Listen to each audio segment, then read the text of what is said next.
listening to the Rugby Coaches Corner podcast with your host, Andy Plimer. Bringing you up-to-date coaching concepts from the world of rugby.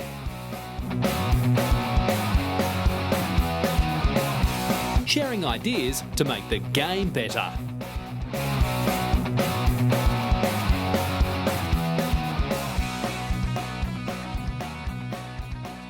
All right, welcome to episode number 55 of the Rugby Coaches Corner podcast. I'm your host, Andy Plimer, and joining me today is Barry Maddocks.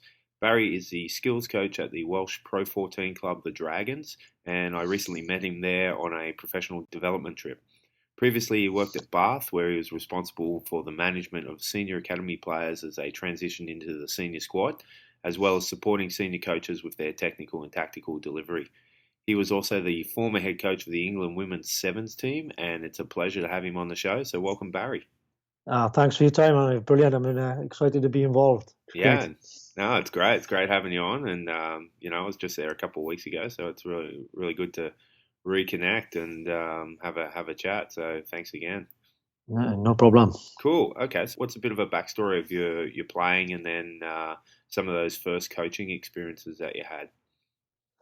Yeah, it's sort of playing wise. It's I never really got to the top end of the professional game as such, but played at a decent level, which was the amateur side at them days, where we had obviously back in Wales. The clubs were the main drivers at that point. The likes of Cardiff, Pontypridd, Llanelli. So I was fortunate enough to be involved with Dunvant and their rise, I suppose, up the divisions, early doors of that sort of era.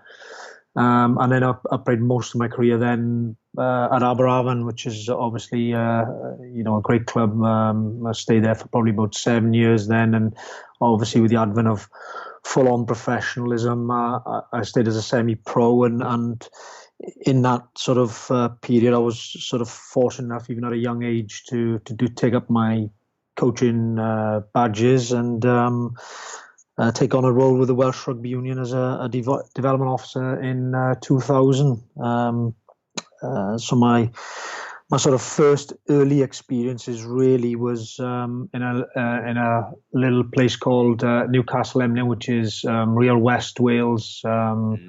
Nestled away there, about sort of 20, 30 minutes from Carmarthen, really. And my role and my remit at the time was to establish a sort of junior section for the sort of senior club, and utilising then obviously the local primary schools and looking after them and secondary schools in that area.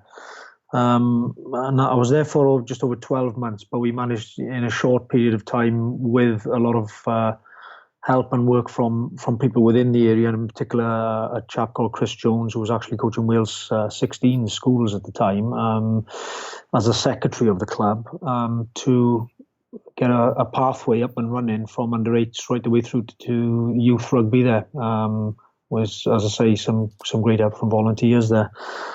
And in essence, it's great experiences where, that club has then gone on to produce players like Scott Williams, Josh Turnbull, Gareth Davis have come out from there, all from that of local people in a very small community. So it's hats off to them, really, that got involved in the project early doors. And then really from there, Andrews, I sort of moved to Swansea then for 6 years. So initially it was looking after the same sort of idea really with the Welsh Rugby Union at that time, was looking after the primary schools, the secondary schools, the district sort of elite stuff in the Swansea area at that time, because obviously Swansea was still one of the top sides. And then after about 12 months, the invention of the regional game came in, and then I sort of worked under the Ospreys arm then really, with sort of Swansea Council which for me, my first experience of a good coach in John Schroffer there, who had coached Wales at the time,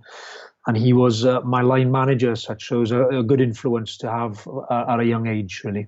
Yeah, that's great. Right from the grassroots up, by the sound of it. So that's important too, not just going straight from playing into the elite arena. Do you think Yeah. that kind of sets you up to kind of be a bit more complete as a coach?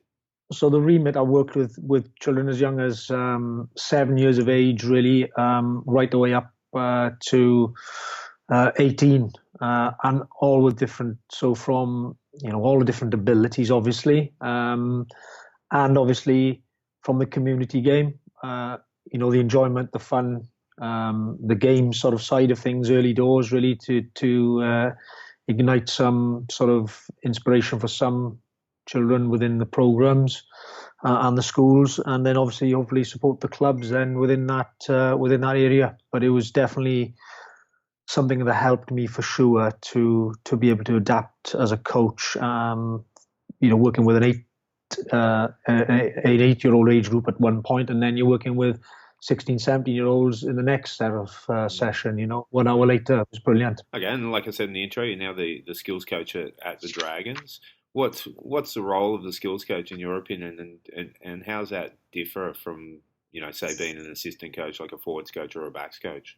It's a really good question. Really, what is the difference? People, kind of look at it and think, oh well, you got a backs coach, they probably do a lot of that stuff, and of course they do support. So the backs coach for myself supports me obviously to deliver the skills element. The sort of main thing really is the driver of the individual, whereas maybe a backs coach tends to look at maybe some more of the attacking structure potentially. We'll look at sort of the first phase moves, for example, strengths and weaknesses of opposition. So tactically getting things ready for a game.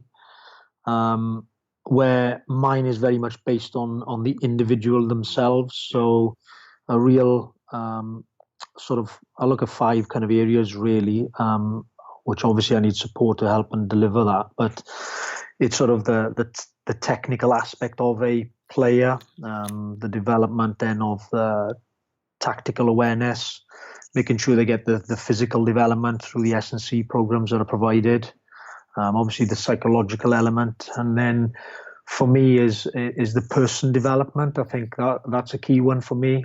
So the development of the individuals. So I oversee really the one-to-ones with the players, and their reviews with certain coaches. I'm making sure that there's a plan in place for them to look at obviously their strengths and areas that they want to develop, and they're very much part of that process as well, which is key to getting that moving forward. How do you target those areas for the players to work on? And there's also at the same time there's got to be a balance between those core skills that every rugby player needs, but also the position specific skills depending on where they are in the field. Yeah, I think that the first thing is obviously you'll have dialogue with the player. The players have nowadays have a very good awareness as they come through a system. It sort of worked on at a very young age nowadays, obviously to help them when they get to the next stage along the line. But I do believe that it's important for them to be involved in that process initially and all the way through. But then obviously you're going to have the coaches that are the forwards coach, for example, will have an opinion, and then it's a collective sort of conference, if you like, with the player. And one thing for sure that players, I do tend to feel that they can, if you ask them, what are their strengths or what are they very good at, they struggle sometimes. Some players obviously can give it to you, yeah, I'm confident in this area because they have a really good awareness of themselves. But people tend to focus on, well, I'm not very good at this or I'm not very good at that. So the importance also is what gets them in the team, for example, if they have really good footwork. But that is part of their development plan, that it's enhancing the tools that will get them selected. So rather than just focus on the sort of work-ons all the time, we're really focusing on the positives of their game. So that there for sure is important from my perspective anyway. Yeah. So and about the position-specific stuff, how do you go about that? Yeah, I think with that, it's position specific is important. So, for example, if you're a forward, you're going to have your set piece play, for example. So that is important, of course, position specific. But for me, if you're looking at a back as well, and you talk about catching and passing, but I think it's obviously a lot more than that for me nowadays. So we try to give them a much more rounded sort of skill-based set, if that makes any sense, in relation to they're able to have groundwork as a back, for example. They're able to maneuver and manipulate space, for example. So I think there's a lot more, for me, skills has kind of moved forward into things like deception, making good decisions, anticipation, the feel around the game. And what I think that when we talk about catch pass, for example, that's probably a little bit more now for me is more of a technical sort of side of things, the technical area. Yeah, right. So it's more kind of some of those ones that they're key to the game, and you need to highlight those for the players to realise, wow, that's really important, me doing that compared to when I don't do it. Yeah, definitely. So if we think about technique being, you're catching, you're passing, you're offloading, and you refine that type of thing, then the next part for me is, what does it look like in the game? So you still there are so many decisions to make within the game. So then it's about, making good decisions. So yeah, we can catch a pass, but it still is, was the catch and pass? Did you pass at the right time, for example? So there's a decision element around everything. So that I think that is really important within that sort of position specific stuff, and as individuals as well to develop, as a skill really. Yeah, okay, and probably the $1 million question here, and it's a difficult one, and maybe the answer's not there. But how do you assess the player's learning? How do you look at it? As you look through an individual player throughout the course of the season, how do you go about tracking how they're progressing in certain areas of the game? Again, it's a brilliant question, really is, and I think a lot of it is probably subjective, to be honest, because every coach has a slightly different opinion on how well a player's developed or not developed, if that makes any sense. And then, so how would we? There's a couple of things there are certain core tests you can do in specific areas. For certain things like catch and pass, for example, and the distance that you pass and things like that. But again, there are a lot of influencing factors. Do you do the test on the same sort of surface? Is the same climate conditions almost? So there's a lot of anomalies sometimes when you do sort of test. But the big things for me probably are things with how you sit with a player, you question your player, you just get to know a little bit more about them, check their understanding and knowledge in that particular area, how they feel that they're going as well, how they think they're developing. So I think that's important. Potentially some player feedback, possibly other coaches' observation, because sometimes because you work with a specific player quite often, sometimes it's another coach from with a different eye, which will say, "Wow, I've really seen in his tackling improved," for example, and then you go, "Oh yeah, all right, okay," and then you start to look at it a little bit more in detail if you like with that. Stats is another way sometimes, but again, it's.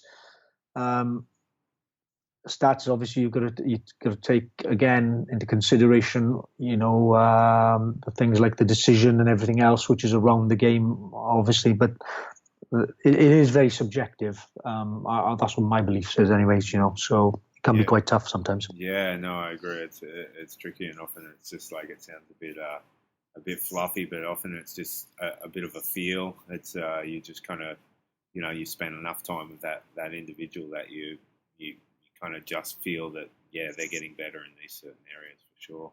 What about the individual plans you talked about? What do they look like, and how do the players use those? And you talk a bit about the one-on-ones, and I was lucky enough to sit in on a couple of those with you. How's that go with like the plan and the one-on-one, and then what's that look like on the practice field when they're trying to address those areas that have been highlighted? So I think that for the players, they predominantly feed into what that plan is, because obviously you need them to be sort of intrinsically motivated, if you like, to be able to drive their own program, and I think that's key. You obviously have to at sometimes point players in the right direction, and you may have to reinforce with some examples of things that you see as a coach. Of course, that will be important to help them as well. But the one-to-ones for me, we tend to put together a plan for the week almost for them.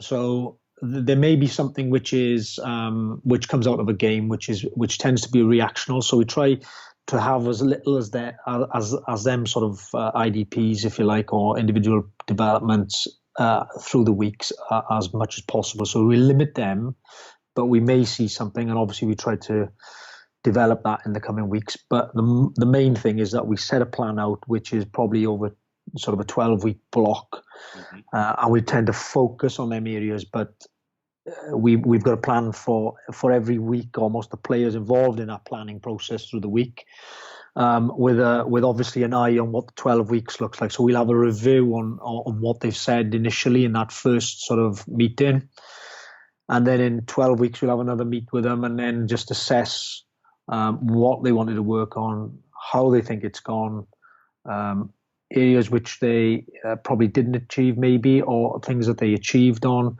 and how we can help then as a group if they haven't achieved something, maybe time constraints or something else has materialized in that period, and then we will very much look at the next phase and add in that to the next phase. But they've got a sort of a medium sort of plan, if you like, but then they've got the week-to-week work that they're leading to that sort of 12-week program, really. Yeah, that's great, and I think that's really important. That it's like any kind of teaching and learning. The student or the athlete have got to realize that what they're doing is actually going somewhere. So having that initial meeting, then the one-on-ones, and then the 12-week meeting, that actually rounds it off nicely, and then you can progress from there. Yes, definitely, and as you say, I know the athlete themselves can see an end goal. It's not an end goal per se, because it's obviously it's the 12 weeks, but they can see something where they're working towards. They know there's something there, and it just gives them that little bit of a focus, rather than trying to do 5 or 6 different things. And again, we focus on strengths again as well.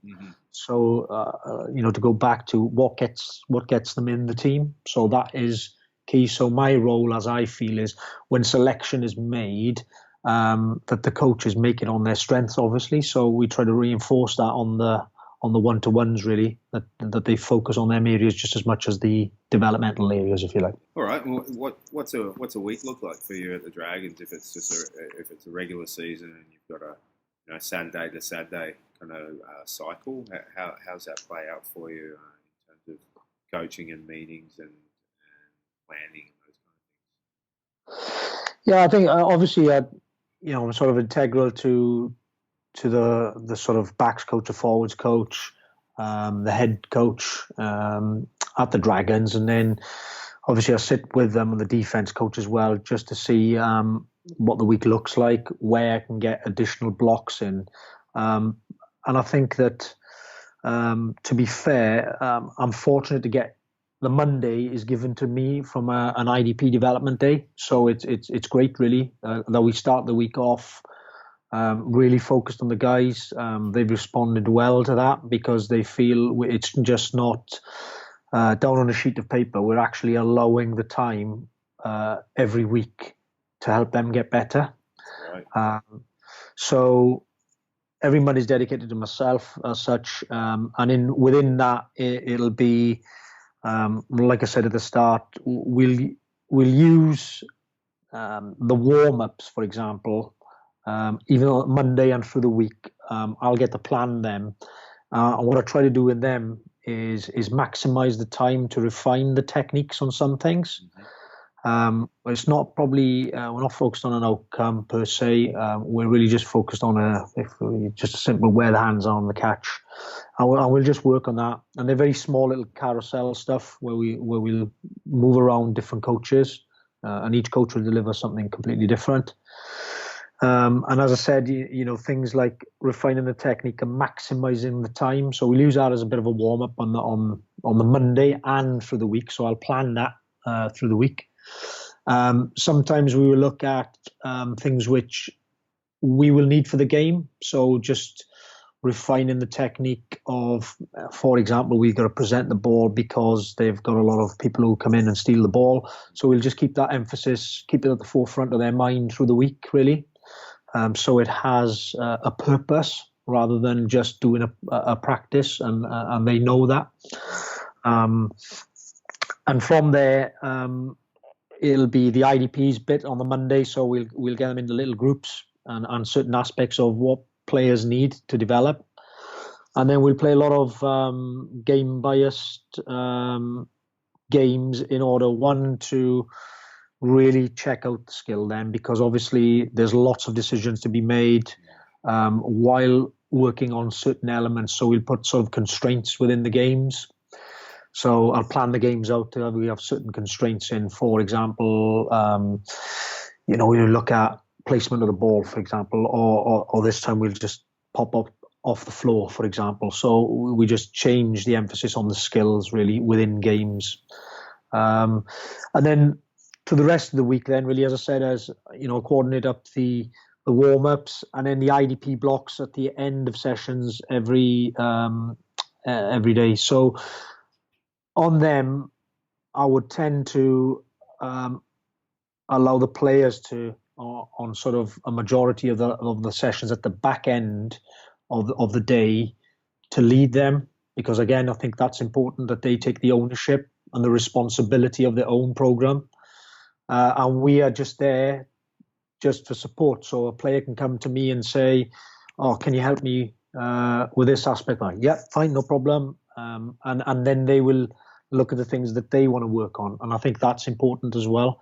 So it's not always coordinated by the coach, because you want to have self-reliant athletes, basically. That if I'm not there, then they get on with it anyway. So that's how the week looks like. And we've added in now with players, obviously, who have been injured. We as a skills block, we put that program in for them as well, in between, rather than just being in rehab all the time. If they're out for 6 months, we will add a skill element to their program. Oh, that's great. To change their focus, because obviously if somebody's on a long-term injury like 9 months of an ACL, well, it's a tough 9 months if you're just in rehab or in the gym 24/7. So we try to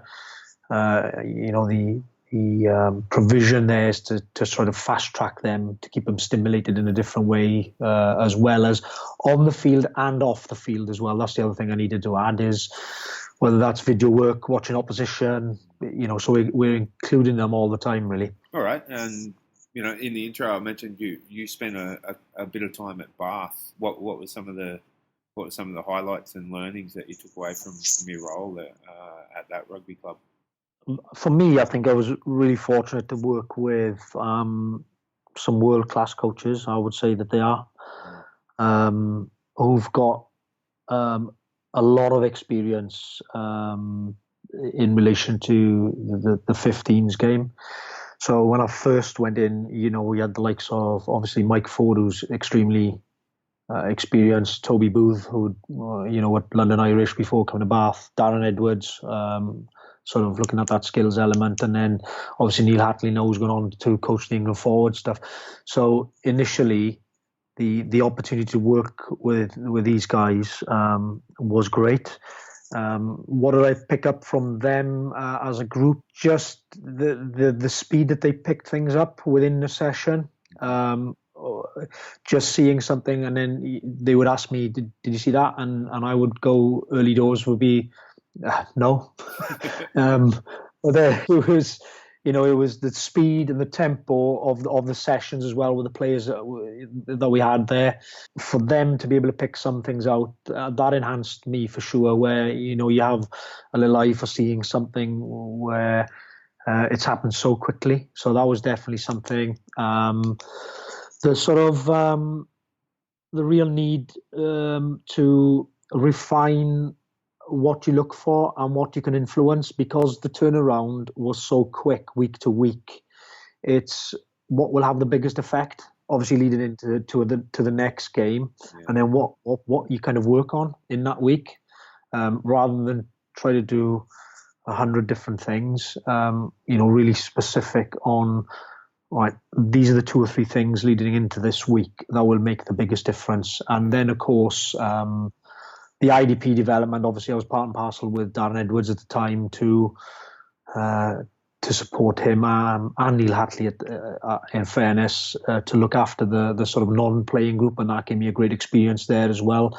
So the guys to accelerate their development as we've sort of taken to the Dragons in essence, to help their development, push players through, that much quicker. So that was, from that aspect of them particular coaches. And then in the last couple of years, obviously, Todd Blacker came in with Tabai Matson. And that was really fascinating, because I always wondered, and we all know and think, what's the magic formula really within New Zealand rugby and everything else, and that was another great learning for me. And the biggest things I probably took out with the both actually was the simplicity of the game, which kind of surprised me a little bit, and the core basic skills that under pressure that are worked on every day of the week, and a bit of a reinforcement really of the utilization of games. Particularly with Tabai, he was into the sort of constraint-based theory, which I probably did a lot with the England 7 stuff under Rich Shuttleworth, which was great. Obviously, through the sevens, obviously Rich came involved with Kevin Bowden at the time when I was at that England 7s. And really opened my mind, in fairness, sort of games and constraints could have on a player's development. Yeah. So rather than just, in essence, think about the technique of something, and then sort of, the sort of biomechanical sort of side of things, ultimately, to get skill development, you sort of need to do something which brings them all together almost. So the technique, biomechanically, psychological elements, really, emotional behaviors, and how do you do that? Well, you sort of do things which are very close to the game. So through some constraint-based sort of stuff. So that was brilliant, really. And obviously Tabai was along that lines as well. So it was great, really. Yeah. I love what Rick Shuttleworth's doing right now. He's very active on Twitter, and he's putting out some fantastic stuff. So definitely the listeners should follow him if they don't already. And, just some of the stuff he's like talking about is really, backed up in what you're saying here, is that, we tend to get far too obsessed on the minute details of the technical aspects of the skill, where actually it's got to be done within the context of actually playing the game of rugby. Like anyone can do a really good stationary pass, but can you do it with multiple defenders and support players around you? And I think we need, the more athletes or more rugby players get to do that, the better. Yeah, definitely. I think I definitely see, without shadow of doubt, and I know again, it, can be not necessarily subjective, but it is subjective when I watch the Mondays, and the difference from if I put a video on when I first, sort of went into the Dragons in August, and then I watch the boys now in games. There's a big upturn for me personally. I can see the catching, the passing, the movement, the deception. The sort of ability to see space is better. Yeah, so you just it definitely, without doubt, and they enjoy it. So that's the other thing as well. It's something they enjoy doing. Yeah, I always it always makes me laugh when you hear those, the Monday experts commenting on Twitter about, this team turned up today, or this team didn't turn up, or the oversimplification of rugby, and that professional players and coaches should just be robots, and because they're professionals, they should just do it every day. It just simplifies a really complicated situation. I think fun, like we all started playing rugby because it's fun, and whether you're coaching or playing, that has to be at the forefront of your day-to-day business, because if it's not, your performance is going to be affected for sure. Yeah, as long as the players feel that they're, that they're learning, and it's fun, it's enjoyable, they will do it because they know they're getting better.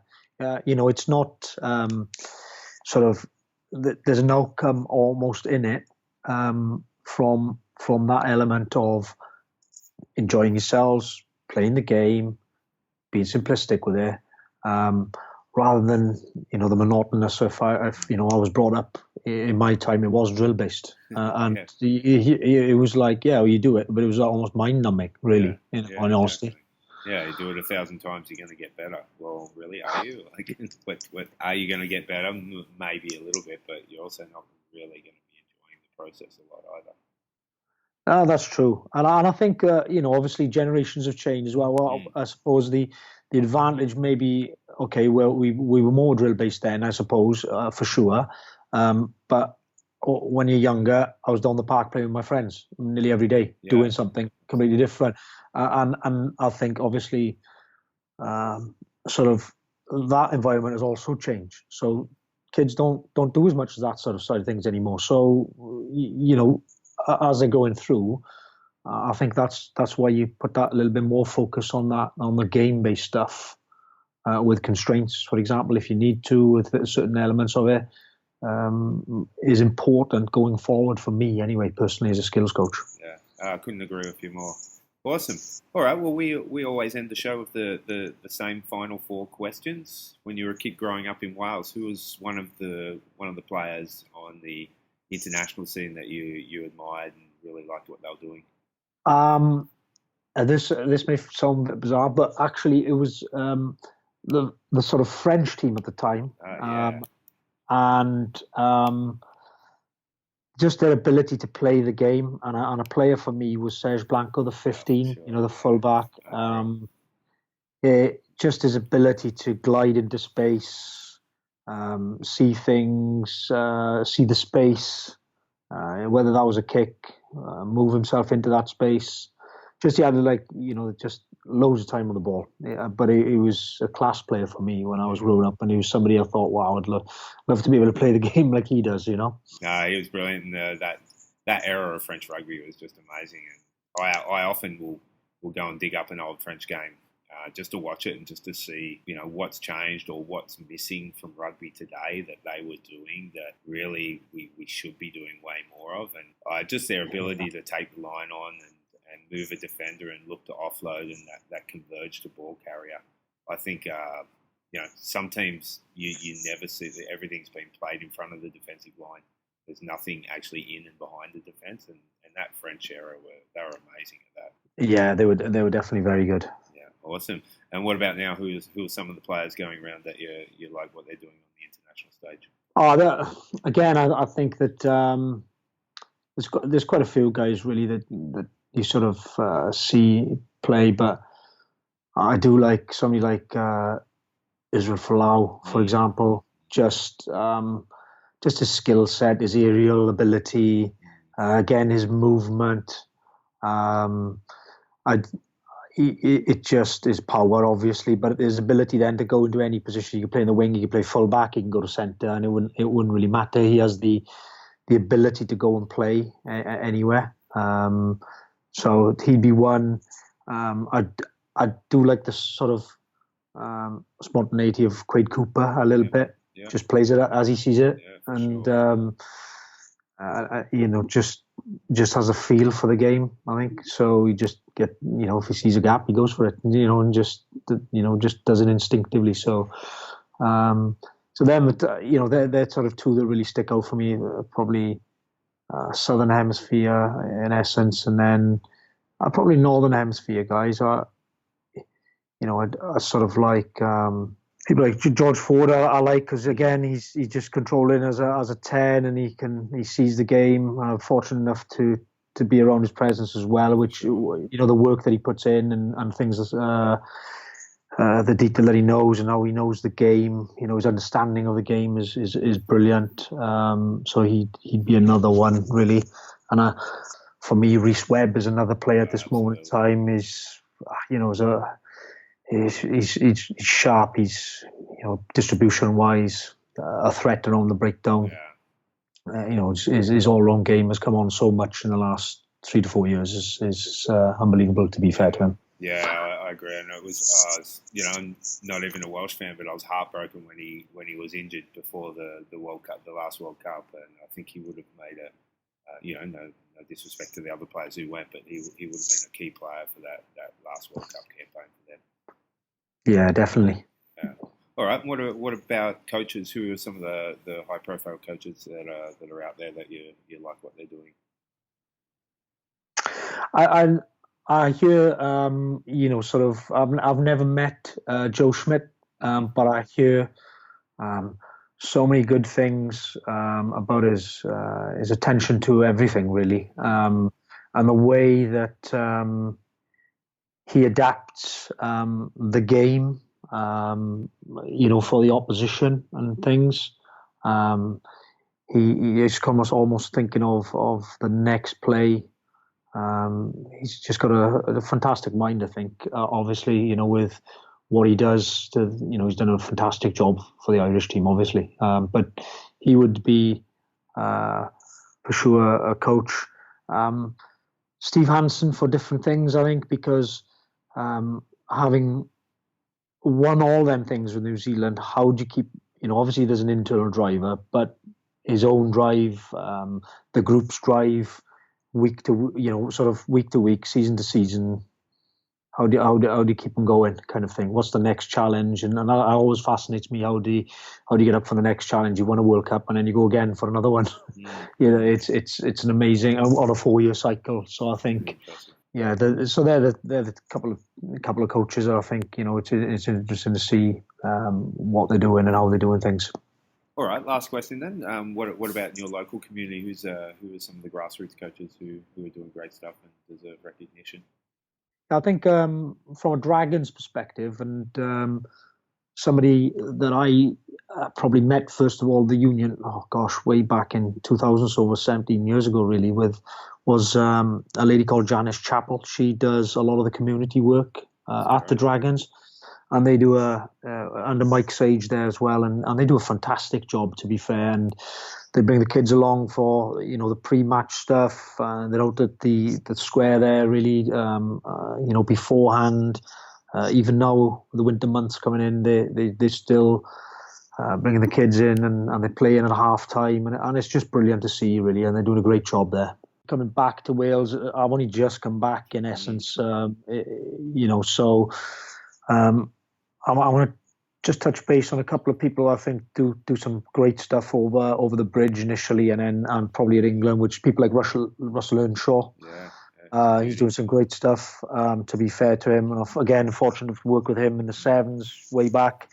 John Fletcher's another one. To be fair, great energy, so amazing energy. Working with obviously England 18s and the group below.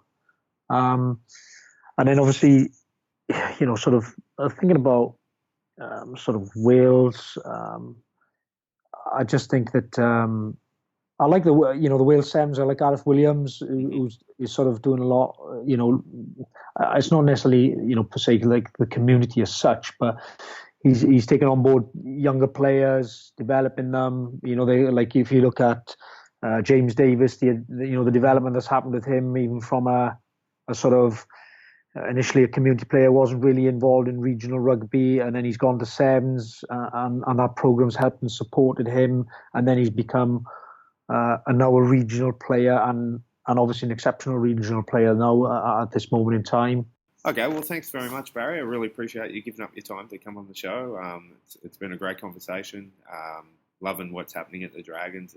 It's exciting times, and you guys were really welcoming to me when I spent a few days there. So I can't wait to see what the future holds for the club, and want to wish you all the best. And thanks again for coming on the podcast. Yeah, that's great. Thanks for that. Yeah, no worries.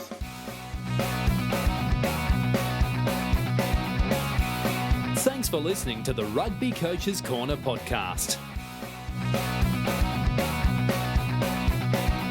If you enjoyed the show, please leave a review via iTunes and keep listening for the next episode.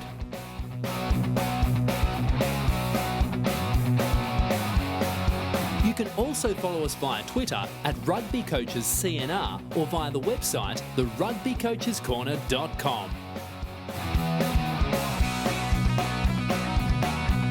Until next time, keep sharing ideas to make the game better.